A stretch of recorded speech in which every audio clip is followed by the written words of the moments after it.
नमस्कार, आप सभी का स्वागत है जनता टीवी पर। मैं हूं आपके साथ दुर्गा शर्मा। बुलेटिन की शुरुआत करेंगे बड़ी खबर के साथ। बड़ी जानकारी उससे आपको रूबरू करा दें। ये अहम जानकारी, दिल्ली दौरे पर आज सीएम पुष्कर सिंह धामी रहेंगे। ये बड़ी खबर, दिल्ली दौरा सीएम धामी का दोपहर 3 बजे उच्च स्तरीय बैठक में शामिल होंगे। यमुना पुनर्जीवन और केशाऊ बांध पर चर्चा की जाएगी।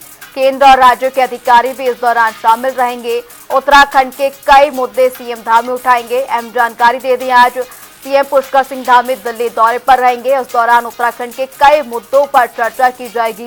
दोपहर 3 बजे उच्च स्तरीय बैठक होनी है, जिसमें यमुना पुनर्जीवन और केशाऊ बांध पर चर्चा की जाएगी। केंद्र और राज्यों के कई अधिकारी भी इस बैठक में शामिल होंगे। जानकारी दे दें, इस उच्च स्तरीय बैठक में उत्तराखंड के कई महत्वपूर्ण मुद्दों को सीएम धामी बैठक में रखेंगे, जिन पर चर्चा की जाएगी। दोपहर 3 बजे ये उच्च स्तरीय बैठक होनी है। दिल्ली दौरे पर आज मुख्यमंत्री पुष्कर सिंह धामी, इस दौरान कई महत्वपूर्ण मुद्दों पर चर्चा की जाएगी। जानकारी दे दें, केंद्र और राज्य के अधिकारी भी इस दौरान इस बैठक में शामिल रहेंगे। उत्तराखंड के कई महत्वपूर्ण मुद्दे जिनको सीएम पुष्कर सिंह धामी उठाते हुए नजर आएंगे। दिल्ली दौरा आज सीएम पुष्कर सिंह धामी का रहने वाला है। दोपहर 3 बजे उच्च स्तरीय बैठक में पहुंचेंगे, जहां पर यमुना पुनर्जीवन और केशाऊ बांध को लेकर चर्चा होनी है। जानकारी दे दें, दिल्ली में आज उच्च स्तरीय बैठक होने जा रही है। दोपहर 3 बजे ये बैठक होगी, जिसमें केंद्र और राज्य के कई अधिकारी इसमें मौजूद रहेंगे। इसी पर ज्यादा जानकारी के लिए हमारे साथ हमारे सहयोगी अरुण सैनी हमारे साथ फोन लाइन पर जुड़ गए हैं। अरुण, सीएम पुष्कर सिंह धामी का आज दिल्ली दौरा रहने वाला है, कई महत्वपूर्ण मुद्दों को लेकर आज उच्च स्तरीय बैठक में चर्चा करेंगे। जी बिल्कुल, मुख्यमंत्री पुष्कर सिंह धामी आज दिल्ली दौरे पर हैं और आज दिल्ली में मुख्यमंत्री पुष्कर सिंह धामी यमुना पुनर्जीवन और केशाऊ बहुउद्देशीय बांध परियोजना की जो बैठक होनी है, उस बैठक में शामिल होंगे। और वहाँ पर जो है जो केशाऊ बांध परियोजना है और यमुना से जुड़े मुद्दों पर जो है महत्वपूर्ण चर्चा होगी। तो उस चर्चा में प्रतिभाग मुख्यमंत्री पुष्कर सिंह धामी करेंगे और उत्तराखंड के लिए काफी अहम जो है तरीके से ये परियोजना भी है, जो केशाऊ बहुउद्देशीय बांध परियोजना है और यमुना पुनर्जीवन जो परियोजना है, उसके लिए जो बैठक हो रही है, उस बैठक में प्रतिभाग मुख्यमंत्री करेंगे। इस बैठक में कई प्रदेशों के केंद्र मुख्यमंत्री और केंद्र सरकार के कई वरिष्ठ अधिकारी भी बैठक में शामिल होंगे। और जब बैठक शुरू होगी तो उसके बाद क्या कुछ निकल के इसमें सामने आता है और इसके अलावा उत्तराखंड के क्या कुछ जो सामुदायिक मुद्दे हैं, जो उत्तराखंड के प्रमुख मुद्दे हैं, उनको लेकर के भी क्या कुछ चर्चा बैठक में होती है। आगामी दिनों में उत्तराखंड में किस तरीके की योजनाएं चलाई जाती है, उसको लेकर के भी क्या बैठक में कोई चर्चा होती है, तो वो तमाम चीजें भी देखने वाली होंगी। जी अरुण, अगर बात करें मुख्यमंत्री की ओर से, क्या कोई और महत्वपूर्ण मुद्दे हैं जिनको कि इस बैठक में रखा जाएगा? जी देखिए, बिल्कुल मुख्यमंत्री पुष्कर सिंह धामी जब भी दिल्ली जाते हैं, लगातार जो उनके दौरे दिल्ली में होते हैं और जब भी वो केंद्रीय नेताओं से मुलाकात भी करते हैं, मंत्रियों से मुलाकात करते हैं, तो उत्तराखंड के कई मुद्दों को वो वहाँ पर रखते भी हैं, प्रमुखता से रखते हैं। और उत्तराखंड में जो योजनाएं चल रही है, उन योजनाओं में तेज गति आए और विकास के कार्य जल्द से जल्द पूरे हों, धरातल पर उतरे, उसके लिए वो प्रमुखता से राज्य की ओर से बात भी रखते हैं और उसका फिर जो है एक समाधान भी वहां से निकलता है। तो ऐसे में आज भी मुख्यमंत्री पुष्कर सिंह धामी उत्तराखंड के लिए क्या कुछ बड़े मांग करते हैं या क्या कुछ बड़ी सौगात वहां से उत्तराखंड को आज मिलती है, तमाम चीजें भी सभी की निगाह पर रहेगी और ये भी देखने वाली बात होगी। अरुण, तमाम जानकारी के लिए आपका शुक्रिया। जानकारी दे दे, दिल्ली दौरे पर आज सीएम पुष्कर सिंह धामी रहेंगे। दोपहर 3 बजे दिल्ली में उच्च स्तरीय बैठक होनी है, जिसमें शामिल होंगे। इस दौरान यमुना पुनर्जीवन और केशाऊ बांध पर चर्चा होगी। जानकारी दे दे, केंद्र और राज्य के अधिकारी भी इस बैठक में शामिल होंगे। बाकी राज्यों के सीएम भी इस बैठक में शामिल होंगे। इस दौरान उत्तराखंड के कई महत्वपूर्ण मुद्दे सीएम धामी रखते हुए नजर आएंगे।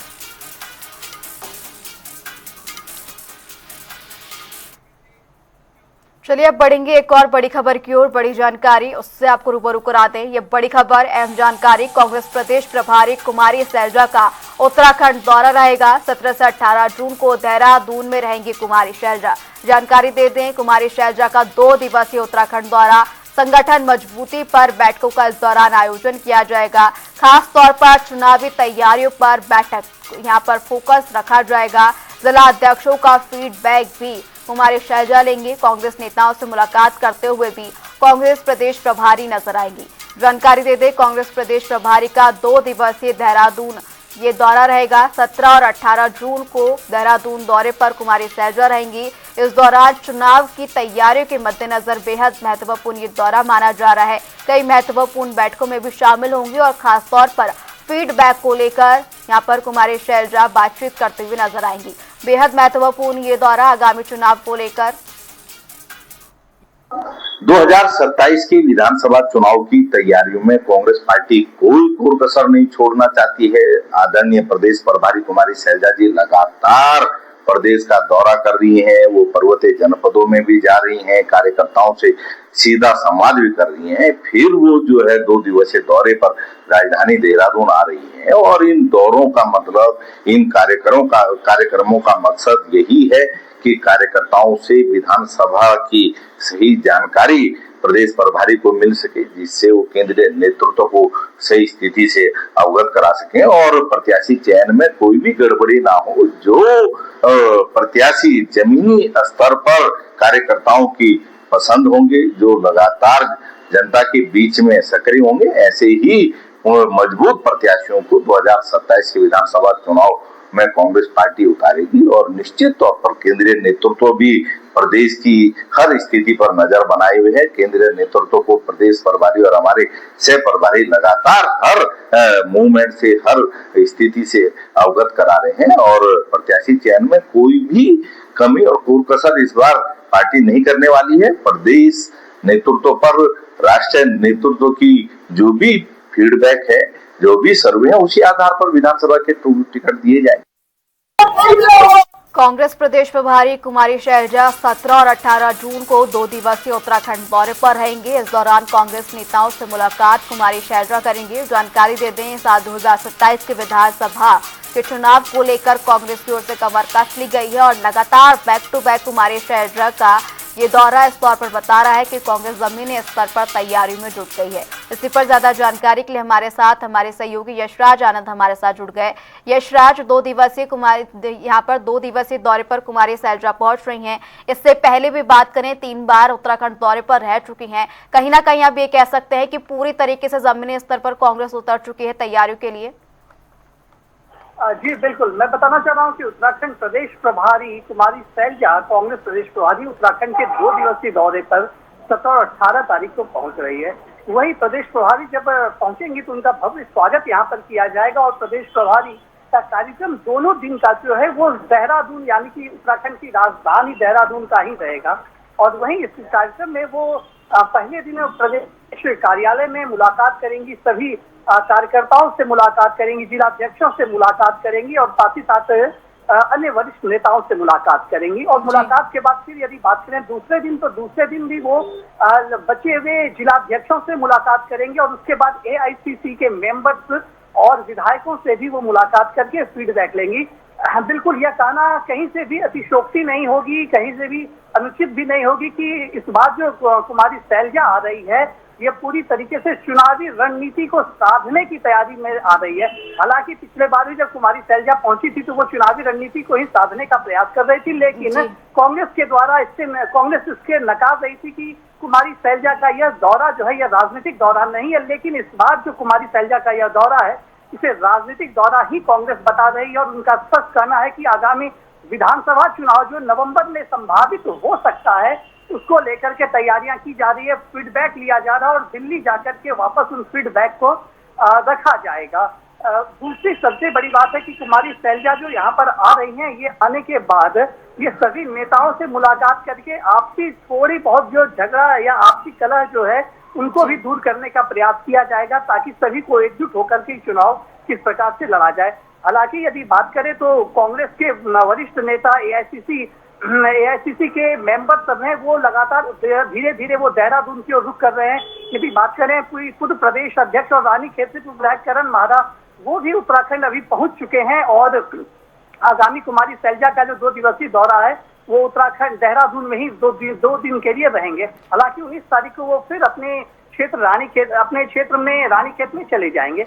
तो इस जी, प्रकार से यशराज, कुमारी अगर कुल शैलजा का मिलाकर ये भी देखें जिस तरीके से आप भी जानकारी दे रहे हैं, इससे पहले जब कुमारी शैलजा यहाँ पर उत्तराखंड दौरे पर आई थी तब कांग्रेस ने इसे साफ तौर पर नकार दिया था कि ये राजनीतिक दौरा नहीं है, चुनाव की रणनीति के मद्देनजर इस दौरे को ना देखा जाए। लेकिन अब जिस तरीके से यहाँ पर जिला अध्यक्षों से भी फीडबैक लेने की बात सामने आ रही है, कहीं ना कहीं अब ये कह सकते हैं कि कुमारी शैलजा के यहाँ पर इससे पहले 2 बार के दौरे रह चुके हैं, दिल्ली गई, वहां पर बातचीत की और अब जो है वापस उत्तराखंड आई। कहीं ना कहीं कुछ बदलाव यहाँ पर संगठन में देखने को मिल सकता है।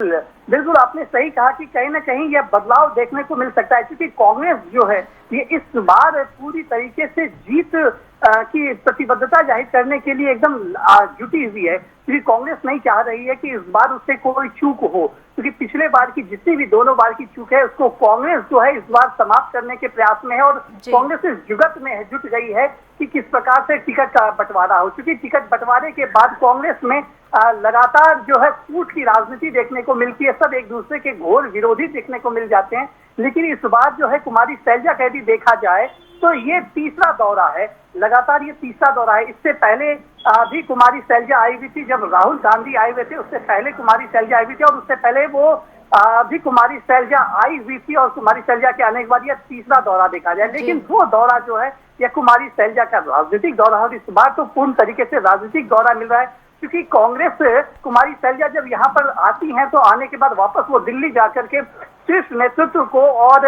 राष्ट्रीय अध्यक्ष को भी यहाँ का फीडबैक देती है, जिसके बाद किस प्रकार से टिकट का बंटवारा किया जाए, किन किन जिलाध्यक्षों के बीच में कैसी जो विधायक है, भावी विधायक हैं या जो ऐसे लोग हैं जो तैयारी कर रहे हैं उनका फीडबैक क्या है, किस प्रकार से उनकी क्षेत्र में दक्षता है, इन सभी को बारीकी से परखा जाएगा इस बार और इस परखने के बाद ही कहीं ना कहीं टिकट का बंटवारा किया जाएगा। यानी कि पूरे जमीनी और धरातल पर जो स्थिति है उसको भांपते हुए जो है अब कांग्रेस फूक फूक कर कदम रखते हुए नजर आएगी। तमाम जानकारी के लिए आपका शुक्रिया।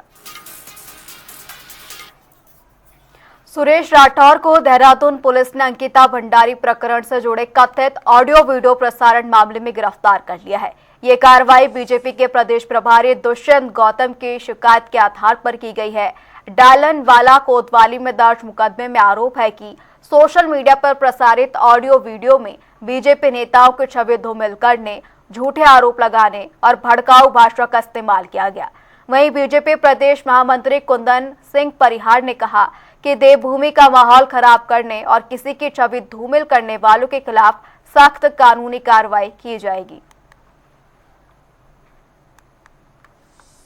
देखिए, इसमें पुलिस अपना काम कर रही है। कल उनकी गिरफ्तारी हुई है। हम समझते हैं कि किसी को भी किसी का चरित्र हनन करने का अधिकार नहीं दिया जाना चाहिए और इस प्रकार से पिछले दिनों में जो देवभूमि में एक भूचाल लाने का प्रयास उन्होंने किया था, तो उसमें पुलिस अपने स्तर से कार्रवाई कर रही है, जांच पड़ताल पुलिस उसमें कर रही है और जो भी उनको आवश्यकता लगेगी तो उसके अनुरूप वो कार्रवाई करेगी।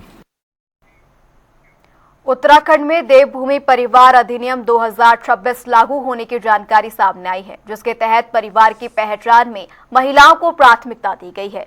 दरअसल नियम के अनुसार 18 वर्ष या उससे अधिक आयु की सबसे वरिष्ठ महिला को परिवार का मुखिया माना जाएगा। इस फैसले को लेकर भाजपा विधायक महेश जीना ने कहा कि ये कदम महिला सशक्तिकरण की दिशा में सरकार की एक बड़ी उपलब्धि है। उन्होंने दावा किया कि सरकार के प्रयासों से महिलाओं को अधिकार और आजादी मिली है और लाखों महिलाएं आत्मनिर्भर बनी हैं। आप देख ही रहे हैं कि जब से भारतीय जनता पार्टी सरकार केंद्र और उत्तराखंड में कार्य कर रही है, लगातार महिला सशक्तिकरण पे कार्य हो रहा है। आज उसी का परिणाम है कि आज उत्तराखंड में परिवार कानून लागू हो गया है, राज्यपाल ने मंजूरी दे दी है और आज हर घर की वह महिला जो 18 साल से बड़ी हो जाएगी वो परिवार की मुखिया कहलाएगी। और आपने देखा अभी 2,54,000 महिलाएं लखपति में हमारी बहनें बन गई हैं और इस पर भी लगातार कार्य चल रहा है और आज बेधड़क महिलाएं उत्तराखंड में कहीं भी आ जा रही हैं और पूरी आज़ादी उनको है।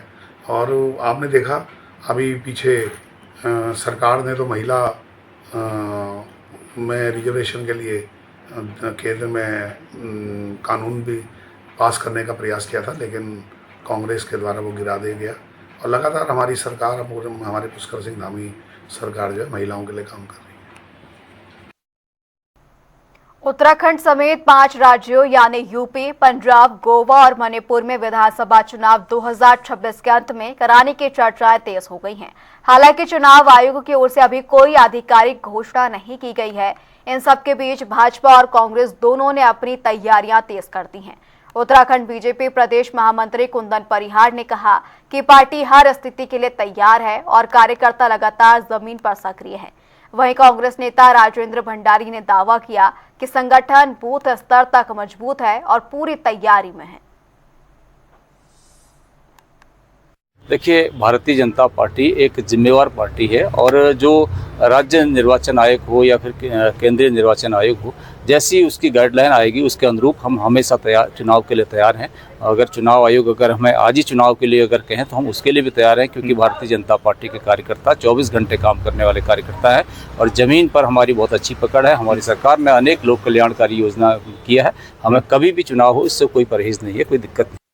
हमें तो ये पहले से अंदेशा था, जिस प्रकार से हमारे पास इनपुट आ रही थी कि ये लोग जो है चुनाव पहले करा सकते हैं और उसी प्रकार से जो है ये SIR की जो प्रक्रिया चल रही है ये सब। हालांकि SIR प्रक्रिया जो इन्होंने डेट दी हुई है उसमें पूरी होती नहीं है अगर ये नवंबर-दिसंबर में चुनाव कराते हैं, लेकिन मान के चलो कि ये नवंबर-दिसंबर में चुनाव करवाएंगे और हमारी पूरी तैयारी है। कांग्रेस को पहले से मालूम था और हमने जो है अपने पहले से जो है सब चीज़ें दुरुस्त कर दी हैं। हमारा संगठन चाक-चौबंद तरीके से काम कर रहा है। हम बूथ कमेटियां, हमारी जो है जो वार्ड कमेटियां हैं, हमारी जो ग्राम कांग्रेस कमेटियां, बाज़ार कांग्रेस कमेटियां, उन सब पे काम चल रहा है। लगभग 95% हमारे BLA 2 इस टाइम जो फील्ड में काम कर रहे हैं और हम अपने सांगठनिक तौर पे जो हमारा कार्य जो है चुस्त दुरुस्त है और हम चुनाव के लिए तैयार हैं। आलोक शर्मा ने हरिद्वार प्रेस क्लब में आयोजित प्रेस वार्ता के दौरान केंद्र की बीजेपी सरकार पर तीखा हमला बोला। उन्होंने बीजेपी के एक मंत्री की प्रेस वार्ता को झूठ का पुलिंदा बताते हुए आरोप लगाए कि सरकार जनता के असली मुद्दों से ध्यान भटका रही है। शर्मा ने कहा कि मोदी सरकार के 12 वर्षों में उपलब्धियों से ज्यादा महंगाई, बेरोजगारी और आर्थिक समस्याएं बढ़ी हैं। देखिए, ये सरकार केवल झूठ तंत्र की सरकार है, लूट तंत्र की सरकार है, प्रचार तंत्र की सरकार है और केवल मैं एक सेंटेंस में पूरा कहना चाहूंगा, 12 साल देश बदहाल। चाहे वो अर्थव्यवस्था के आंकड़े उठा लो, चाहे विदेश नीति का बुरा हाल देख लो और चाहे सामाजिक नीति देख लो और चाहे शिक्षा का हाल देख लो, इन्होंने सबका भट्टा बैठा दिया है।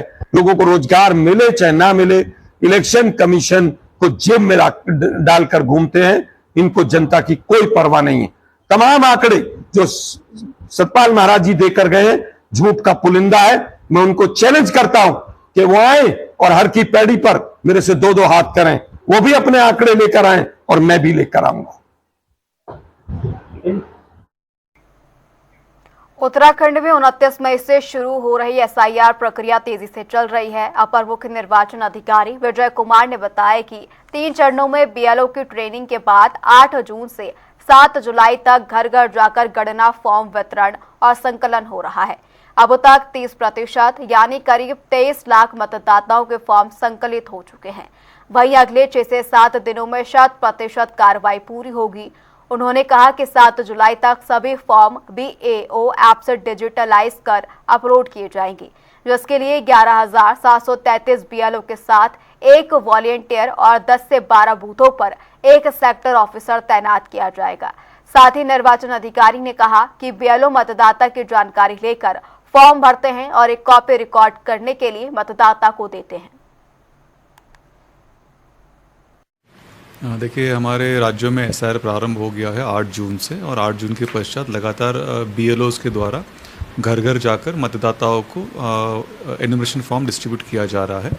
आज तक का जो रिपोर्ट हमको प्राप्त है उसके अनुसार अभी 30% मतदाताओं को, लगभग 23 लाख मतदाताओं को जो है उत्तराखंड राज्य में एनुमरेशन फॉर्म डिस्ट्रीब्यूशन की कार्रवाई संपन्न किया जा चुका है और हम उम्मीद कर रहे हैं कि आगामी 6-7 दिनों में 100% फॉर्म डिस्ट्रीब्यूशन कार्रवाई संपन्न हो जाएगी। उसके पश्चात फॉर्म को वापस कलेक्ट करने की कार्रवाई किया जाएगा और फॉर्म के विवरण के अनुसार डिजिटाइज करने की कार्रवाई 7 जुलाई तक संपन्न की जाएगी। देखिए अभी तक जो हमने रिव्यू किया है उसके अनुसार 11,733 BLOs जो है डायरेक्ट रूप से इसमें उनका ड्यूटी तैनात किया गया है। इसके अलावा उनके साथ में 10 से 12 बूथों पर एक सेक्टर ऑफिसर का तैनात किया गया है और हर BLOs के साथ में एक सहायक के रूप में वॉलंटियर को भी तैनात किया गया है जो IT का जो भी कार्रवाई होता है उसको संपन्न कराने में BLO की मदद करते हैं।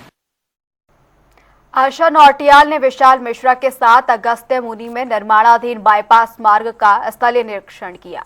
निरीक्षण के दौरान निर्माण कार्य की प्रगति, गुणवत्ता और मानसून को देखते हुए जल निकास व्यवस्था का जायजा लिया गया।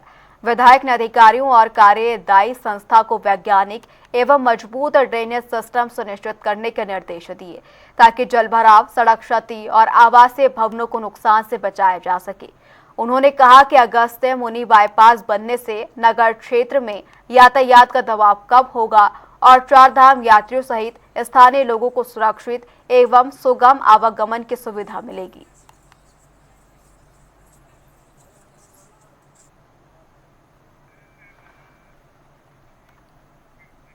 केदारनाथ धाम में लगातार भारी बारिश के बावजूद श्रद्धालुओं की आस्था कम नहीं हुई है। बड़ी संख्या में भक्त बाबा केदार के दर्शन और आशीर्वाद के लिए लगातार पहुंच रहे हैं। खराब मौसम के बावजूद मंदिर परिसर में लंबी कतारें देखने को मिल रही हैं। देखिए ये रिपोर्ट। लगातार बारिश के बावजूद श्रद्धालुओं की आस्था में कोई कमी नहीं दिख रही है। बड़ी संख्या में भक्त भगवान केदारनाथ के दर्शन और आशीर्वाद प्राप्त करने के लिए केदारनाथ धाम पहुंच रहे हैं। खराब मौसम और बारिश के बीच भी श्रद्धालु उत्साह के साथ यात्रा कर रहे हैं। मंदिर परिसर में भक्तों की लंबी कतारें देखी जा रही हैं। श्रद्धालुओं का कहना है कि बाबा केदार के दर्शन का सौभाग्य हर कठिनाई को आसान बना देता है। प्रशासन और सुरक्षा एजेंसियां भी यात्रियों की सुरक्षा और सुविधा के लिए पूरी तरह मुस्तैद हैं। केदारनाथ धाम की यात्रा 22 अप्रैल से सुचारू रूप से संपन्न हो रही है और 12 लाख से भी ज्यादा लोगों ने अभी तक दर्शन कर लिए हैं और मानसून भी अपनी दस्तक दे चुका है और धीरे धीरे जो बारिश की ड्यूरेशन है वो भी बढ़ने वाली है। ऐसी परिस्थिति में हम पूरी टीम के साथ पूरे ट्रैक रूट को, रोड्स को, लैंडस्लाइड जोन को, श्री केदारनाथ धाम को कैमरे के माध्यम से और जो हमारी टीम फिजिकली वहाँ मौजूद है उनके माध्यम से हम लोग मॉनिटर कर रहे हैं और हम लोगों से ये अपील भी कर रहे हैं कि आप आएं, आपका स्वागत है, आप इस यात्रा का आनंद लें, लेकिन कुछ प्रिकॉशंस का ध्यान रखें क्योंकि बारिश है तो कई बार लोग भीग जाते हैं, तो अपने स्वास्थ्य का ध्यान रखें। आपको जगह जगह पर स्वास्थ्य सेवाओं का लाभ मिलेगा, परंतु यदि आपकी कोई अपनी स्वास्थ्य संबंधी समस्या है तो उसकी दवाओं को लेकर के आए, रेनकोट आदि को लेकर के चले ताकि आपका स्वास्थ्य सही बना रहे और आप श्री केदारनाथ धाम की यात्रा का आनंद ले सकें। और जो हमारा ट्रैक रूट है, जो श्री केदारनाथ धाम है, उसकी साफ सफाई में भी सहयोग प्रदान करें। किसी भी प्रकार का कोई गंदगी न फैलाएं, प्लास्टिक का प्रयोग न करें ताकि जो हमारी यात्रा है सफल, स्वच्छ और सुरक्षित रहे। फिलहाल उत्तराखंड की खबरों में इतना ही। रुकेंगे एक छोटे से ब्रेक के लिए।